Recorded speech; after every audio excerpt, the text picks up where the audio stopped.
Bom, pessoal, vamos analisar agora a questão número 2. Uma questão interessante, por quê? Porque ela usa a palavra since. Since, geralmente, quer dizer desde, com present perfect. Só que nesse contexto, ele funciona como conjunção subordinativa, ou seja, uma vez que. Então, nesse caso, a resposta correta é a alternativa E. Por quê? Porque ele fala que, de acordo com o texto, uma vez que a educação começa em casa, since education starts at home, a escola não é o único local para adquiri-la. Então, a alternativa E, since como sendo uma vez que. Ok? Na questão 7, ela é muito interessante. Na minha opinião, a questão mais interessante da prova de inglês. Por quê? Porque a da margem é uma pegadinha, aquelas bem bravas mesmo. Por quê? Porque o título fala sobre crackdown. E crack, a gente imagina com crack, né? A droga é crack.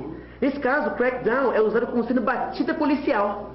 Então, nesse contexto, a ideia não é sobre a droga em si, a droga crack, em si sobre a polícia combatendo os traficantes, mas não necessariamente o crack, tá certo? Então, por isso, a resposta correta é a alternativa D. Por quê? Porque a violência ligada às drogas está em ascensão. Onde é que eu acho isso no texto?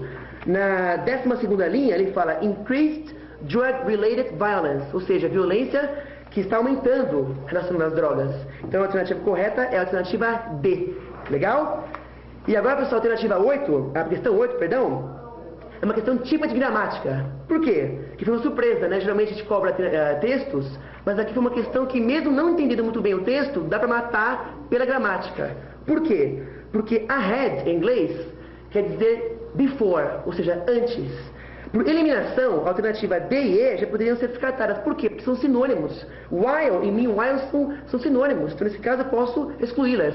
Because é porque, em respostas, e after é depois. Então, por causa disso, a alternativa correta é before, antes. Certo? Obrigado.